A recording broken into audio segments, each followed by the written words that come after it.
All right, let's get started. Hello, everyone. Thank you so much for joining us for the second installment of NYC Audubon's 2023 to 2024 Winter Lecture Series. My name is Roslyn Rivas, and I am NYC Audubon's Public Programs Manager. Thank you all so much for chiming in and where you're coming from. Any Bronx in the house? Would love to hear that. And so for a bit of context, our Winter Lecture Series takes place every year from November to March. We invite 5 speakers of various backgrounds to give an online talk about their areas of expertise. This year's theme is Narratives in Nature, in which we showcase speakers who highlight their identity in their work. For those who are not familiar with New York City Audubon and what we do, we are a grassroots conservation nonprofit that works to protect wild birds and their habitat in New York City. We work to make the city a more bird-friendly place through engagement, conservation, and advocacy. Through engagement, we aim to foster an appreciation for birds and nature in the people of this city, inspiring them to take conservation action and become conservationists themselves. In addition to lectures like these, we host hundreds of bird outings, classes, workshops, and festivals every year.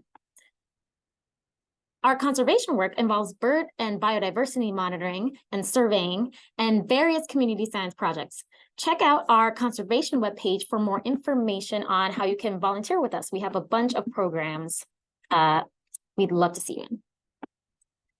And some of NYC Audubon's advocacy priorities include passing out the Lights Out bill and supporting green infrastructure in New York City. If you're interested in the legislative side of making New York City more bird-friendly, you should learn more about our advocacy work on our website. Another link I'm gonna drop here. All right. And you've heard me say by now NYC Audubon several times, but as many out there know, we are changing our name, dropping the Audubon to create a more inclusive and welcoming environment for all New Yorkers. We are currently in the process of finding a new name and expect to announce one in the spring of next year. Though our name will change, our work to protect birds and engage New Yorkers will stay just as it's always been. For more information about the decision and the renaming process, please visit our website at the link I will share in the chat right now to find more info. Okay. So before moving on to our lecture tonight, let's just go over some quick logistics. First of all these lectures are recorded and later posted on our website for anyone to view.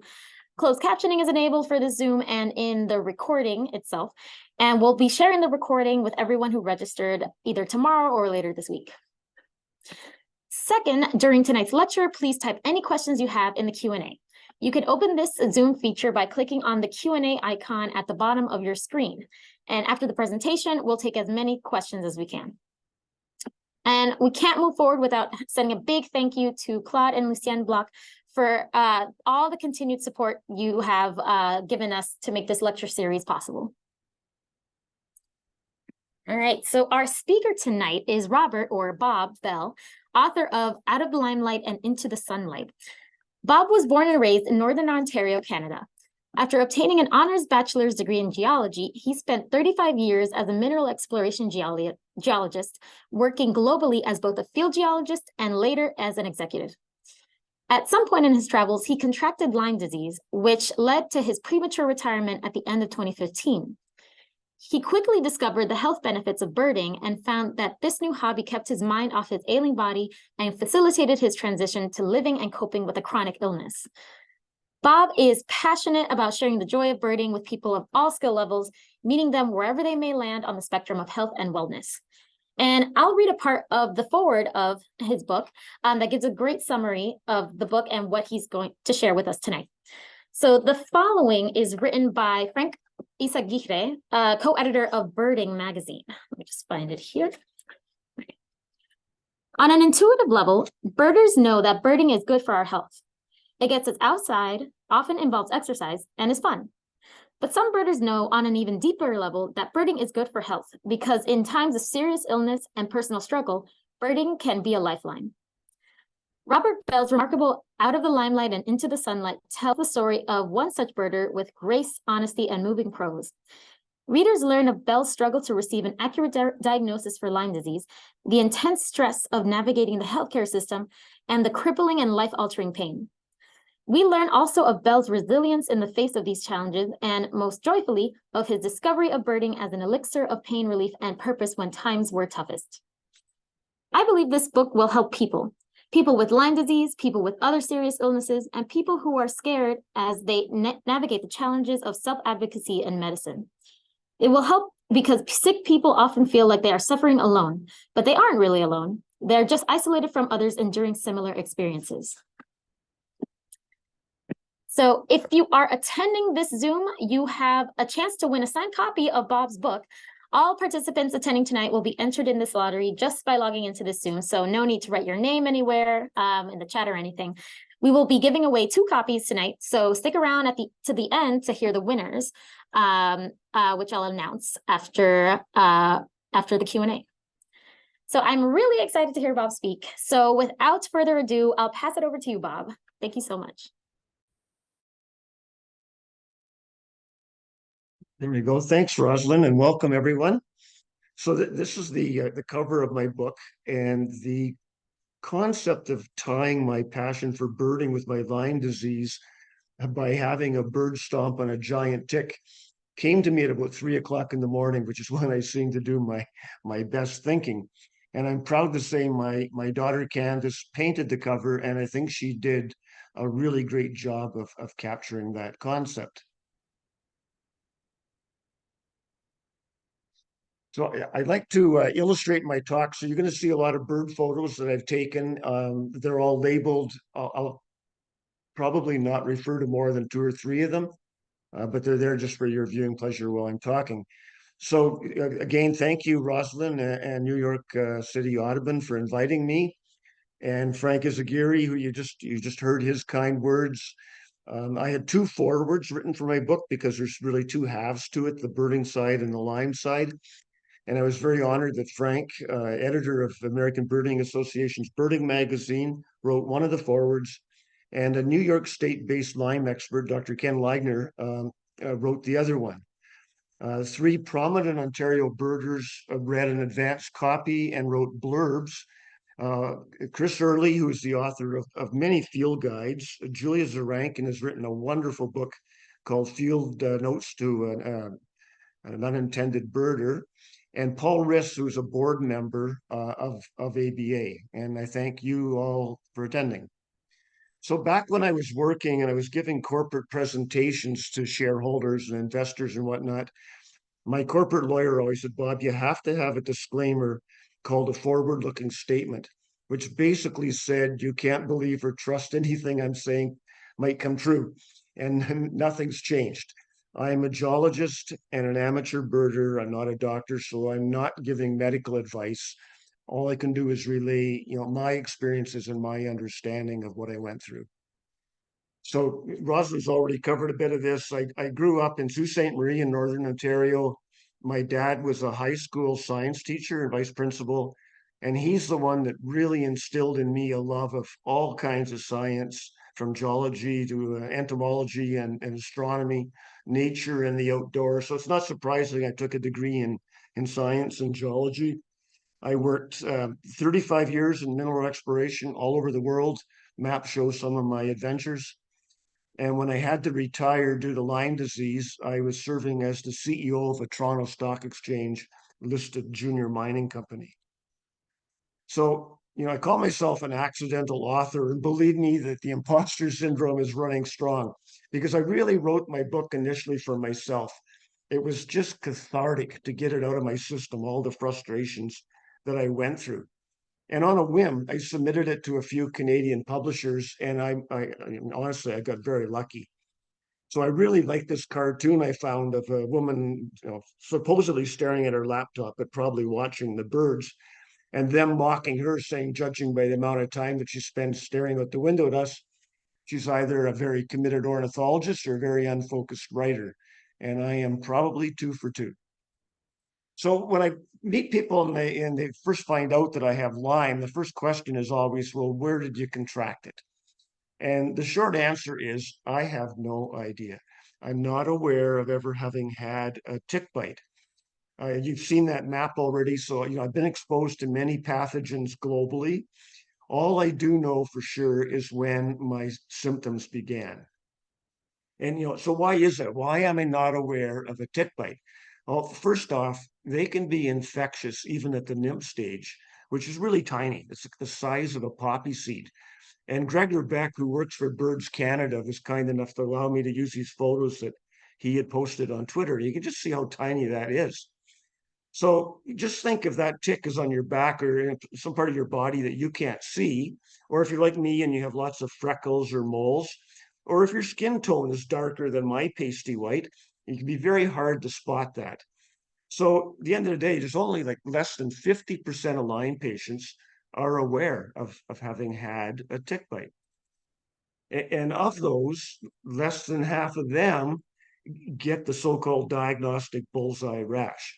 So I've seen figures that it may be as low as only 9% of people with Lyme were aware of a tick and got the bullseye rash. And yet, at least here in Canada, the government line seems to be if you have a tick and if you have a bullseye rash, then seek treatment. And it's more complicated than that, but I think things are improving in our medical system. Now, the problem is the ticks don't just pass on Lyme, which is a bacteria called Borrelia. Most Lyme patients get so-called co-infections. And the common ones are Babesia, which is a parasite, and Bartonella, which is another bacteria. And I have both of those. And each presents with its own symptoms. And you'll hear my voice will get croakier and croakier, and I'm told that's Babesia affecting my vocal cords and my lungs.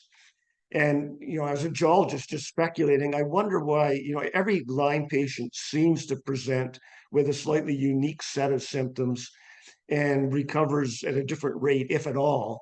And I often wonder, is that based or because of the ratio, or whatever the ratio is, of the toxic load that they've got? If they're 100% Borrelia or 50% Borrelia and 50% Babesia, for example.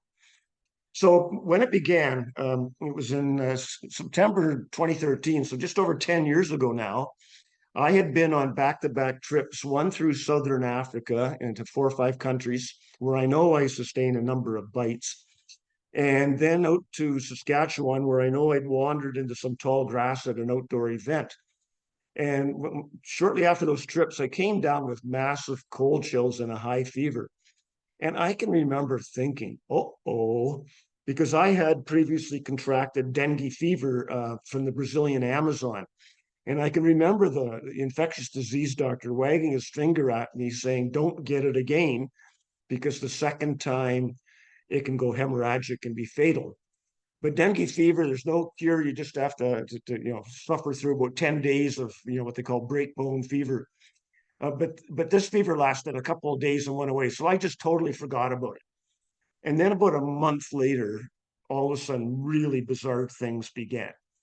So in hindsight, that fever in September was either the initial onset of Lyme I'd contracted on one of those 2 trips, or it was a random infection which triggered latent Lyme that I'd been unknowingly carrying. I was later to learn from my Lyme doctor that she believed you could carry it for up to 10 years, and then it could be triggered by a secondary infection. So the bizarre symptoms that began, first off, was every morning when I woke up, whichever side I'd been sleeping on sort of stayed asleep, or you have to kind of shake out your arm to bring it to. You have that pins and needles of sleep sensation. And then even just within a few days, I started getting, migratory muscle pain. My bicep would be just throbbing in pain. And then within a few hours, it was my tricep and then my upper shoulder. Very strange. And then over the course of just a few weeks, it was affecting every major system in my body. The big one is neurological. And a lot of these symptoms I continue to have today, some are gone. So neurological, the peripheral neuropathy. So that's the pins and needles, numb, tingling, burning sensations in your extremities. I have it in the tops of my feet and in my hands and through my wrists. A tremor. I've got quite a bad tremor now. Loss of balance. I was walking with a cane for stability, which I no longer need. And most frustratingly was the cognitive issues. You go through horrendous mood swings, and I'm usually a pretty calm guy, but Raging Bob came along where I was just the slightest little thing would set me off for no reason. horrendous anxiety. And to this day, I can't handle being in noisy crowds. It just triggers this phobia. And brain fog. I'll never forget trying to buy a newspaper, and I could not count out $1.75 and change. I was just about in tears. It was so embarrassing. I developed crepitus, which is the snap, crack, pop, that's crackle pop that you can do sometimes or here in your joints, and I can actually do it on command in my wrists. And in my book, I joked that I thought crepitus was a good term because I felt like I was becoming decrepit. Strong arthritis, which I have to this day, especially in my neck. And thankfully, the next two are gone now. I would have muscle twitches. I could sit and watch a muscle fiber in my arm just go ding, ding, ding, ding, ding on for 10 or 15 seconds. And my heart would go out of rhythm and just, I felt it was just boom, boom, boom, which would really freak me out. And it probably was only a few seconds, but it felt like a lifetime. I was running hot as if my internal thermostat was broken. I developed really roaring tinnitus, which at this point now it's I estimate it's 85 decibels, like cicadas in my ears 24/7. So I'm really losing my hearing. And then a lot of fatigue. When I was still working, every day by 12, 1 o'clock, I just hit the wall and I couldn't wait to get home, and I'd have to sleep for 2 or 3 hours. And like I say, I was walking with a cane for support. Now, it's really weird that all of these symptoms are related and to a common cause. Lyme, one of the reasons it's so difficult to diagnose is it's called the great imitator. And a lot of the symptoms do imitate a lot of neurological diseases, such as Parkinson's, ALS, and MS. And very interestingly, as an aside, Canada has the highest rate of MS in the world. And the government party line or the medical community is it's our northern latitude that we don't get enough sunshine and therefore not enough vitamin D, which apparently is a risk factor for developing MS. Well, I would argue that there's tens of millions of Europeans living further north than us. We just forget how far north Europe really is because of the Gulf Stream keeping it warmer than it should be for its latitude. So I sort of have this theory that I wonder if Canada's high rate, the excess amount, is actually misdiagnosed Lyme. So, dealing with the conventional medical system, here's some of my frustrations. So when I first started with those weird sleep sensations, my family doctor said, well, it's just the way you're sleeping. And that's when Raging Bob was just starting to wake up a little bit because, I said, I'm 58 and, I've got some experience sleeping and this is new. But at least he did send me off to a neurologist, and he did conduct all the tests for MS. I had an MRI on my brain, and I was really relieved that they did find a brain. But he literally did this, like a hand washing motion with a smirk on his face. And he said, I'm sorry, you don't have a neurological disease. But no interest or curiosity on what was causing neurological symptoms. I did get in to see, or I got a referral to a top infectious disease doctor in Toronto. And this is what came back. I will evaluate Bob for everything but Lyme. So I took a hard pass on that. And so ultimately, I got my diagnosis at a lab in the States, and I'll come to that in a minute. But when I brought those results to my doctor, he said, of course they found you positive. They want your business. Well, this really set off Raging Bob because this lab has no financial incentive or ulterior motive to find you positive or negative. It's just a pure diagnostic lab. So then he harumphed and said, well, where in the world could you have gotten Lyme, as if it doesn't exist in Canada? So then I thought I had a brainstorm. I thought, maybe, Bob, get into a younger doctor and maybe he or she will be more Lyme literate. So I did that, and I was telling her what I was doing. At that point, I was already under the care of my Lyme doctor in upstate New York. And she looked at me and she said, if you're spending all that money in the States, all I can say is buyer beware. Okay, Raging Bob. I just looked at her and I said, if you could spend 2 minutes in this body, you wouldn't be so dismissive. And at least she had the courtesy to blush. I had my daughter Candace said, well, Dad, you would have been better off going to a vet. And it's so true. I mean, dogs are inoculated. There's a vaccine for Lyme. So, you end up fighting misdiagnosis, misunderstanding, and quite honestly, mistreatment, all while you're least able to do so because, first off, you're scared. You know something bizarre is happening to your body, and yet you can't get any respect from anybody, or at least I couldn't. Um, you've got this anxiety, you've got this raging mood swings, and yet, my advice is you have to be your own medical advocate, and you don't take no for an answer, and you have to keep pushing. I was lucky. And now here's a slide I want to refer to because if anyone's ever had the pleasure of seeing a great horned owlet, they are the ultimate Muppet birds or, Muppet babies. They're just so cute. So I was lucky because I was talking to a friend that Christmas 2015, shortly after this all started. And I could see she'd stopped listening and wanted to interrupt. And she said, "Have you considered Lyme?" And this was before the doctor wouldn't see me for Lyme. She was the first one to plant the word Lyme in my head. And it's because she already has another friend with it. And so that was interesting because that sent me down in the right path.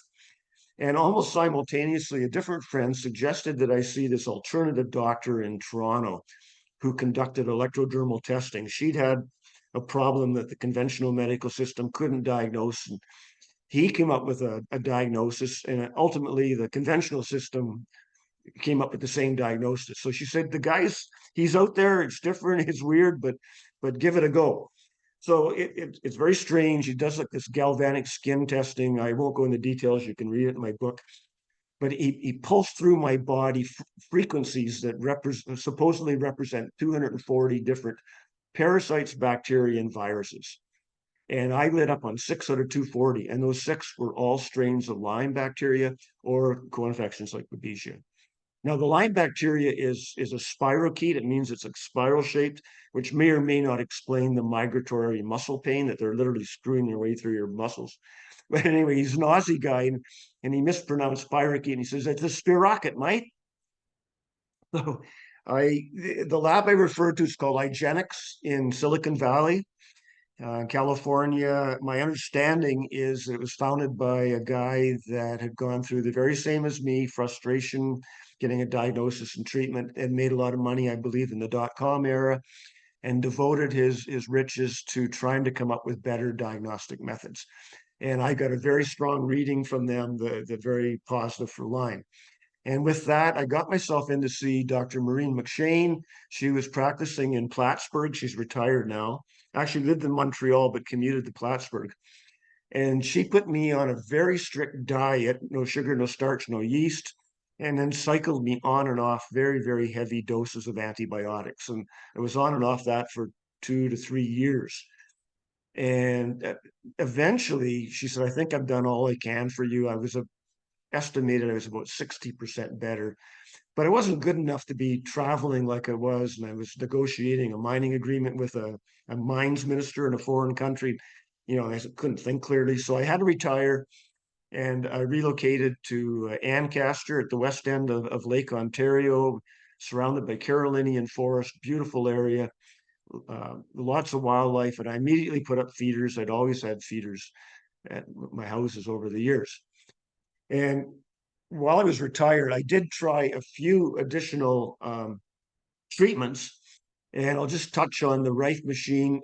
And this cartoon is not too far off. It's like a lot of Lyme treatments. They're out there. They're kind of different, and there's a lot of conspiracy theories around the Rife machine. And again, anyone that's on here that might have Lyme and you're considering a Rife, do your homework because they're not cheap, but it did help me. But at the end of the day, I still have chronic Lyme, which is now officially called post-treatment Lyme disease syndrome. And apparently about 10 to 20% of us do. And interestingly, it's being compared now to long COVID, even though long COVID's a virus and Lyme is a bacteria. And, I think because of that, it's very pleasing to me that the Center for Disease Control, just in the last 5 or 6 weeks, have added Lyme as an infection that can result in chronic symptoms.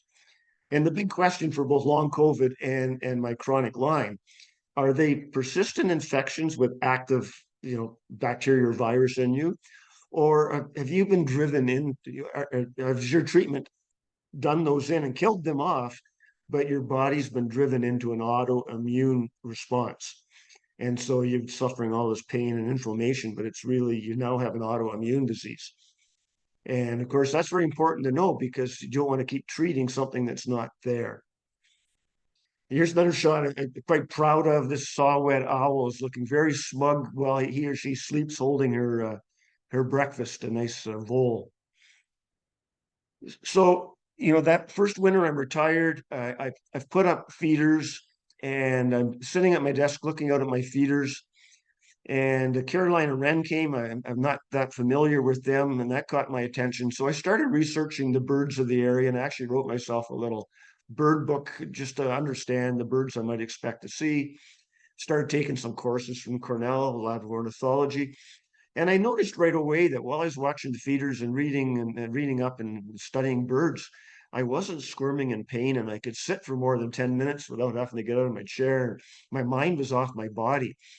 And during that research, I discovered that there's a wonderful naturalist club here. I went out on an outing that spring, and a lot of birders love to talk about their spark bird, but for me, it was that field trip was my spark. I met new friends. They gave me tips and binoculars and cameras, and I was hooked. I was a birder. And I started out, and the more I birded, while I was birding, the less pain I experienced. Obviously, not a cure, but a coping mechanism. So then I started looking back on my previous life as a geologist.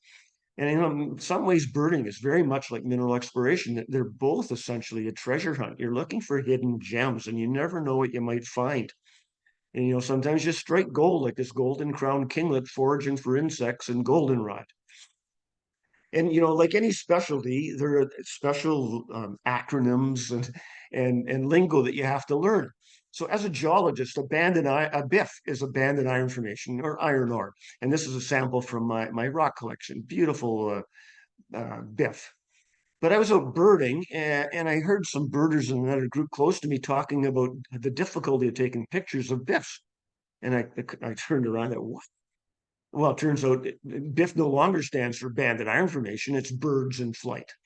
So then I had to learn all these new terms, such as lifer and dipped on it and, nice capture. And the most annoying one, you should have been here 10 minutes ago, or it was just here 10 minutes ago, which is a reason I don't do much twitching for rare birds because they do have wings. So how do we define birding? Because it's very addictive. It can become a compulsion or even an obsession. So for different people, it's different things. It can be a science, an art, a recreation or hobby, a game or sport, and for some, it's virtually a spiritual experience. So if you want to, I try to look at it from a very high level. What's driving people and getting them hooked on birding?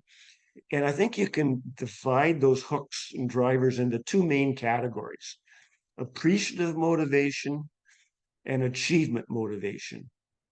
So appreciative motivation are the well-based motivations, and they include things like just enjoying being outdoors in nature, getting that exercise, sharing new experiences with friends, and getting your mind off your body and mental calming. And I gave myself ticks for all of these.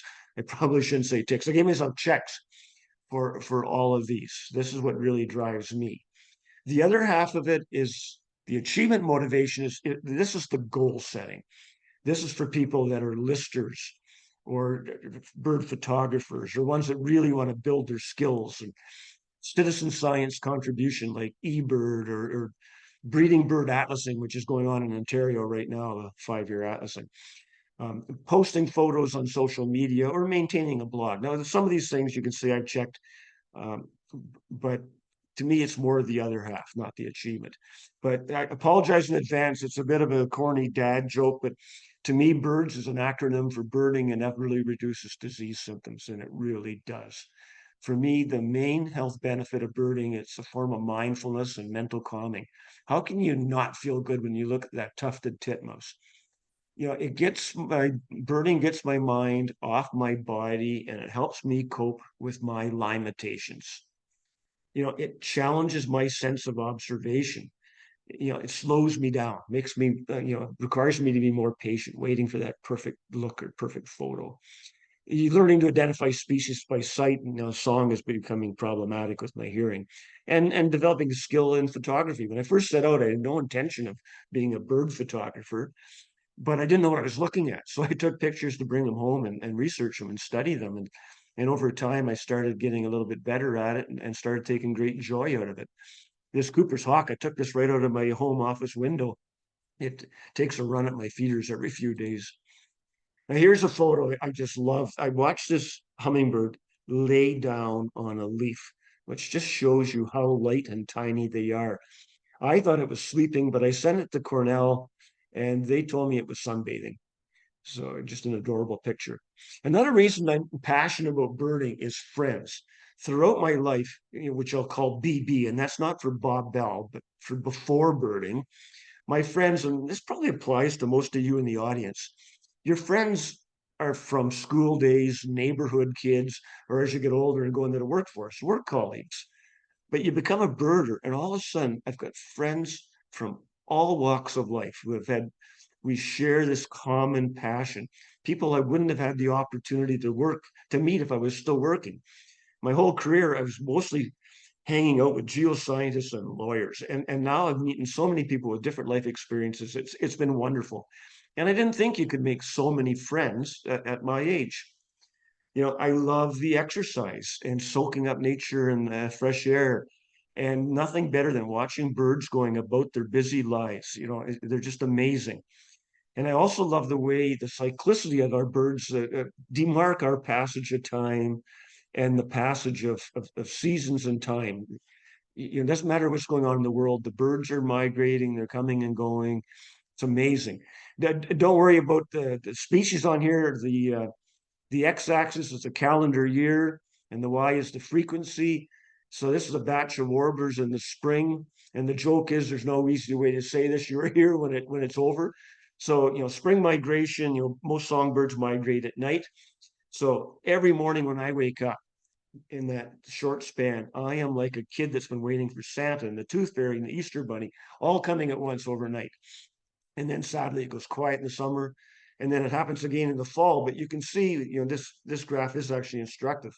You can see that fall migration is a much more drawn out, more leisurely affair, because in the spring it's a mad dash for the guys to get up and get the best territory and therefore the best girl.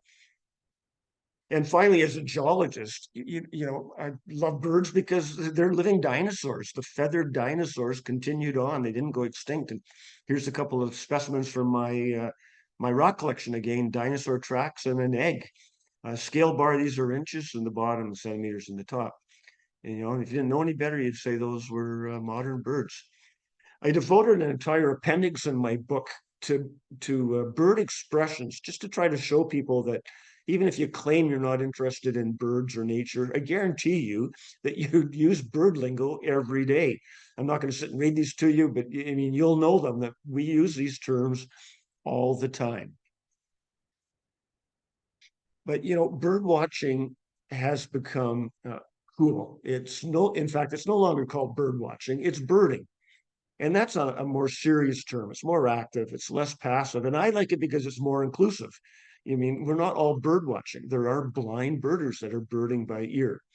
So it's birding. So it's no longer just a nerdy hobby of old men and tilly hats. And I love going out now, and they're, New York, but here in the Toronto, Hamilton area, there are so many young birders and they're so good. If I'd started at their age, man, I would know so much more. And I really credit a lot of the young people being interested to technology. I think it's the advent of apps on their phones, eBird. I've watched them e-birding live while they're birding on their phones, and digital cameras. You can take a bazillion pictures and delete all the ones that are out of focus. So I think it's made it a lot more appealing. And the one thing about the pandemic, birding was the fastest growing hobby in the world. There were articles in the New York Times, the Washington Post, papers in London, India, and all kinds of statistics that showed that birding exploded. Why? Well, it doesn't matter what your hobby or pastime was, it wasn't happening. The world was locked down. But people would go for a stroll around their neighborhood or go down to a local park or their backyard. And I suspect the birds sounded louder because there wasn't so much industrial noise, not as much traffic. So a lot of people got hooked. Now, there's already a lot of, and not just books, but scientific studies about birding and nature being soothing and good for your mental health. But I don't know if there's any other books that have actually ventured into it being good for your physical health like mine. So, I'm a big believer in birding to your birdability. And by that, I mean, it's not a contest, it's not a competition. You take out of it whatever you want and enjoy it. And that is your birding. It doesn't require expensive cameras or binoculars or going on long, strenuous hikes. If you're watching bird feeders, that's birding. If you go down to a park and sit on the bench and read a book and pay attention to the birds around you, that's birding. And if you're not able to get out, if you've got mobility issues and you're at home, you can watch nest cams or feeder cams on the internet 24/7. And I give all these resources in my book. But, my birdability is, as much as I love my birding friends, and I don't mind birding with one or two. I stress out if I'm birding in a bigger crowd. I'm always afraid that, what if I'm that guy that ruins it, that they want to keep birding and I've hit the wall and I need to rest or go home. And I don't want to ruin it for others. And I can't handle hot spots. I went to Point Pelee in the spring. Tens of thousands of people come from all over the world, and there could be 500 people at one bird, and all you can hear is cameras like red carpet paparazzi. That just freaks me out. So I'd rather bird on my own in my own little patch, and miss the rarity. So what? And I use eBird, but I don't contribute it. If I had to count birds and list them all, it would stress me out and make it feel like work, and it would no longer be my pleasure. So I just want to touch base on a few specific types of birding. One is the twitching, which is the chasing of rarities. And the term actually comes from England from back in the 50s. Apparently, there's a couple of fellows that would bird by motorbike, and the guy in the back was always twitching in the cold. So this past winter, I did do one twitch for a Lewis's woodpecker. You can see they're a Western North America bird, and it showed up in the backyard of a really wonderful couple up in Manitoulin Island in Northern Ontario. They opened up their yard, and 299 birders from all over visited to see this Lewis's woodpecker. Now, Phyllis, the lady there, is hilarious. There's no sexual dimorphism with Lewis's woodpecker, so you can't tell whether they're male or female. But Phyllis says, well, clearly it's a male. And I said, Phyllis, why do you say that? And she said, well, it's lost. And then kind of a drum roll. And she says, and it didn't stop and ask for directions. So that was my twitch. And then, this fall, this photo was taken in sort of late September and somewhere in England. And they had, over the span of a couple of weeks or 3 weeks, they had apparently up to like 50 individuals of 15 North American warblers and vireos, mostly attributed to Hurricane Lee that blew them off course. But also at that time, apparently there were a lot of geomagnetic storms, and that could have interfered with their navigation. So this was for a magnolia warbler. Now, it wouldn't look like this shot I took in the spring, because obviously this is a fall plumage non-breeding. And, not that I'm calling a magnolia warbler junk, but it is an example of one person's junk is another's treasure. We do get jaded that we get used to our local birds and we want to see something different. Type of birding that I've really taken up and love is called 5MR. And I don't know if this is carried out in New York. It stands for 5 Mile Radius. I believe it started in California. And the concept is to see how many species you can find within a 5 mile radius of your home.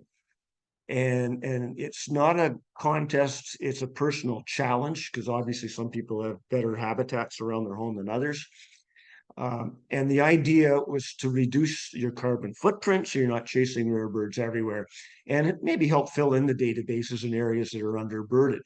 So a friend of mine proposed an Ontario-wide challenge for this for 2020. He put this challenge out in the fall of 2019. Well, he couldn't have picked a better year. Little did he know that 2020, the world was going to be shut down. And if you wanted the bird, you had a bird at home anyway. And it gave me great pleasure and comfort to find so many great habitats that I wouldn't have found to this day if I hadn't have been forced to bird at home. I found storm drainage ponds full of wading birds and ducks that I didn't think I would ever get so close to home. So I'm very pleased to say I'm up to 206 species that I found myself, and then quite a few that I've dipped on that friends have seen, that I couldn't find or I was away when they were in my 5MR.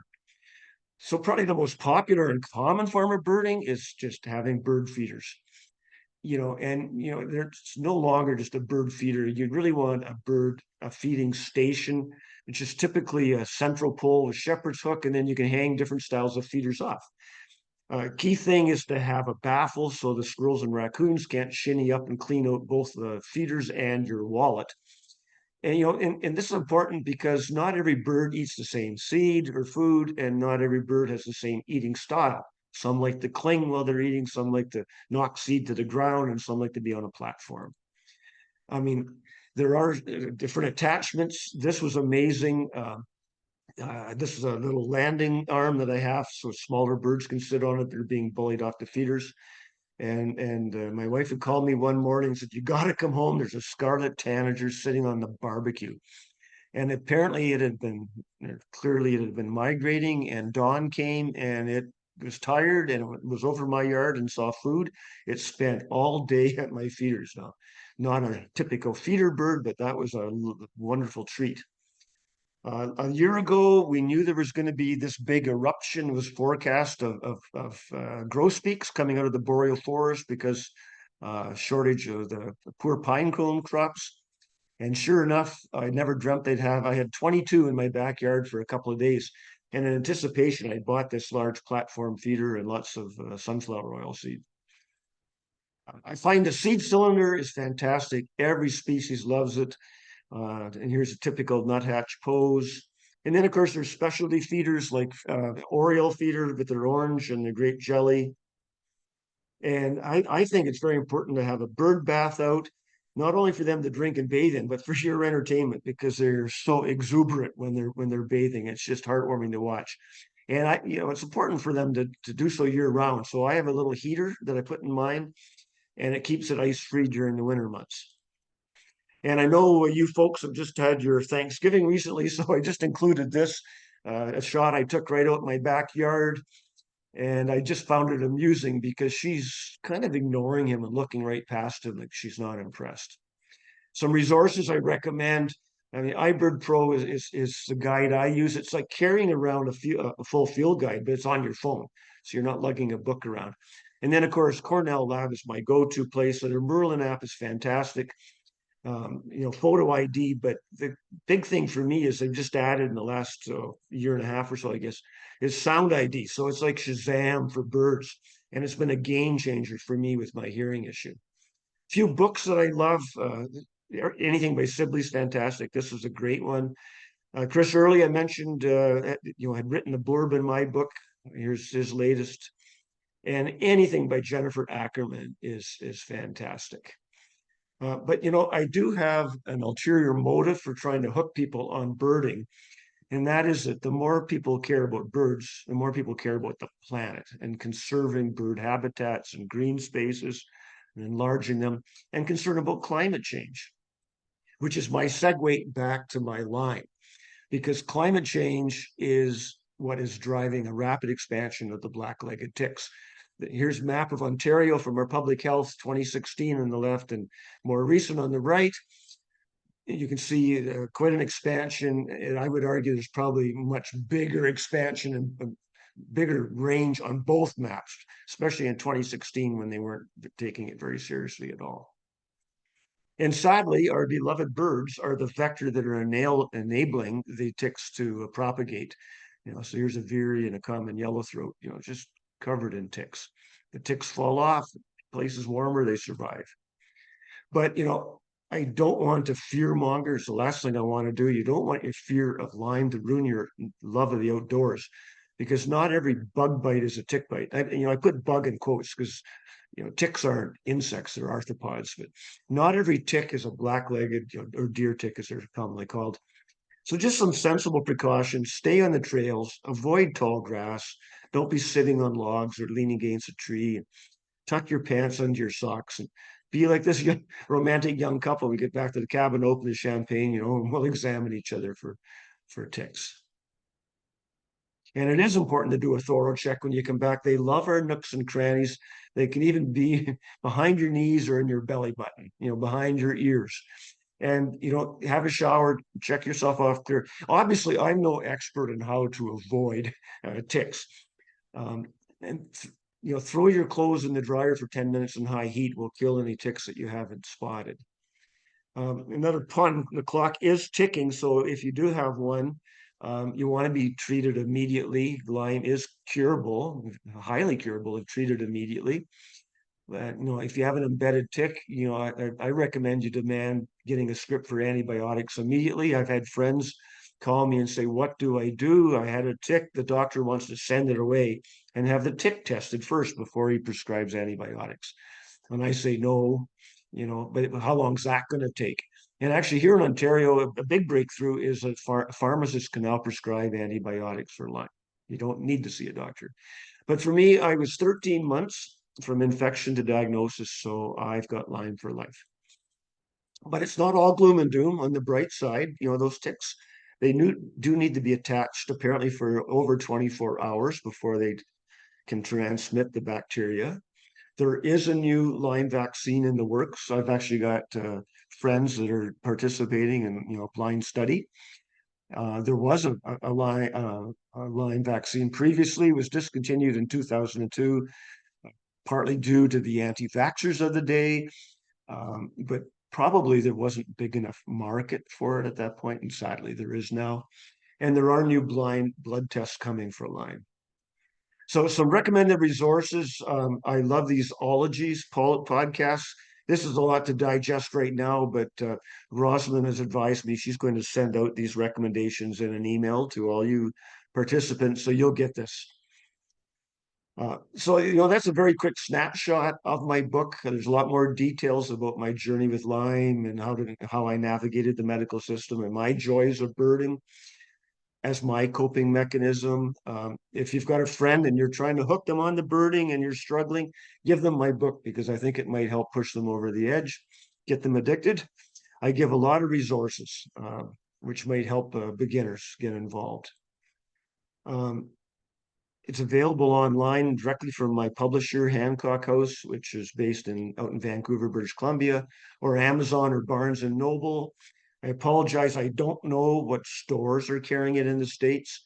It's carried by a number throughout Canada. Very proud to say it's in the visitor center at two of our really hot birding spots, Algonquin Park and Point Pelee. Feel free to reach out to me. Again, this will be coming to you. I am on social media. I'm on Facebook, Twitter, Blue Sky, and Instagram. I've had to kind of take up additional social media because Twitter is, I may have to bail out of it at the rate it's going with Elon Musk. So finally, as I've already warned you, birding is addictive, so be careful. I love this word here, this cartoon, procrastinating, when you have a million things to do, but you go birding anyway. But please get out there and enjoy it. It's essentially a free therapy, unless the birds start to charge us. And you just never know what you're going to see. You wouldn't believe how long I've sat at my window waiting for a chickadee to land on my chickadee ornament, my metal bird ornament, to get that picture. So, for me, in conclusion, birding, leads to serenity, which really helps me cope with my chronic pain and illness. And the last few lines of my book is that life is a journey. It is incumbent on us to make the best of it. I hope my journey might inspire some folks suffering with a chronic illness to get out of the limelight and into the sunlight, where the singing birds will warm your heart and lift your spirits. So I wish you all good birding and good health. Thank you very much.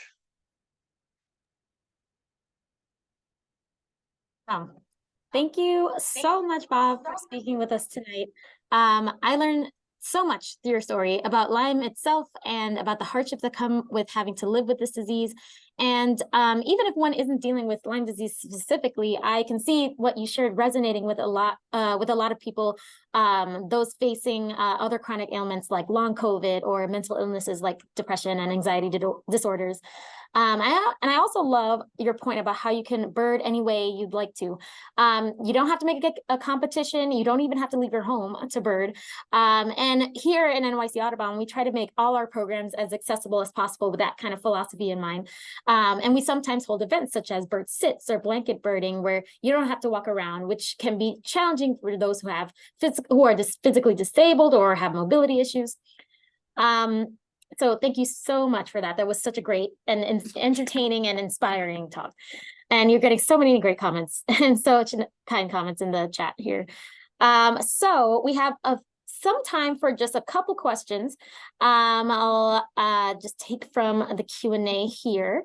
So Georgia asks, do you find the medical community recommending nature pursuits like birding as part of a treatment regime for Lyme or other diseases? Fantastic idea. I've never heard of a doctor recommend it, but yeah, we should institute that. I think that's fabulous. Mm. Yeah, and similarly, Alex Wang here asks, hold on, let me just find it again. But yeah, what is the best way to help birders who have Lyme? What kind of accommodations should be given to them in your experience? I think, I can only speak for myself. There is a lot of anxiety with Lyme, so just respect their speed. Like often, if you're out with a crowd, maybe one person's a lister, and once they've seen that bird, they got their check. That's it. They want to move on. Whereas okay, big deal for me. I want to sit. I want to watch that bird. I just love watching birds going about their lives, and I'll sit there for 15 minutes.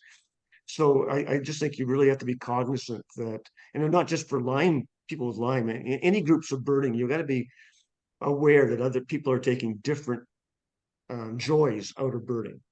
Some just want that check and move on. Some want that photo and move on. Some want to commune with the bird.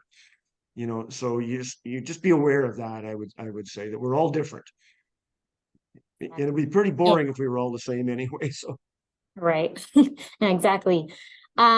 And Georgia also made a comment that your photographs are phenomenal, and she'd like to know if you can talk about how you developed this skill set. Was it from your days of being a geologist?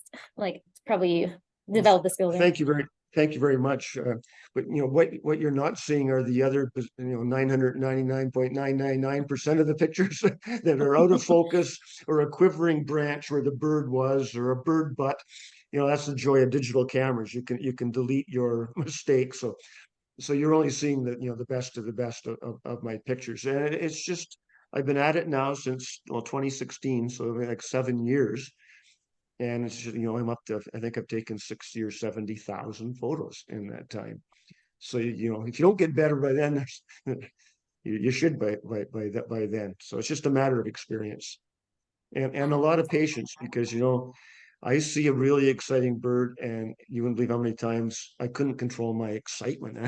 I'm shaking. I'm so excited. Oh my gosh, it's a blah blah blah. Click, out of focus. So you have to control your joy. Yeah. Yeah, I feel like we could go on and on all night, but unfortunately we are almost at the top of the hour. But we can't go without doing our raffle, so I haven't forgotten about that. So we have 2 winners tonight after spinning a name wheel. First winner is Babette. So if you're still here, congrats on winning a book, and I'll reach out to you afterwards about how to get it. And then second winner is Donna Kelder Louth. Correct me if I'm wrong. Congratulations to you both for winning this book. We'll send it over as soon as we can. Yeah, and just speaking to the rest of the audience, be sure to check out the tons of bird outings we have planned on our calendar. I'll drop it right here in the chat. And relevant to our conversation today, this coming Sunday is the last outing of our accessibility birding tour series of the year. But we'll for sure be doing more. And it's led by one of our awesome guides, Alex Mang, who I think is here in this lecture today. They're great, led by her in Fort Tryon Park in Upper Manhattan. They're really great and designed with people with all kinds of disabilities in mind. Our winter programs will drop on our calendar this Friday, December 8th, with registration opening for members on Monday, December 11th at 9 a.m. and for non-members on Thursday, December 14th, also at 9 a.m.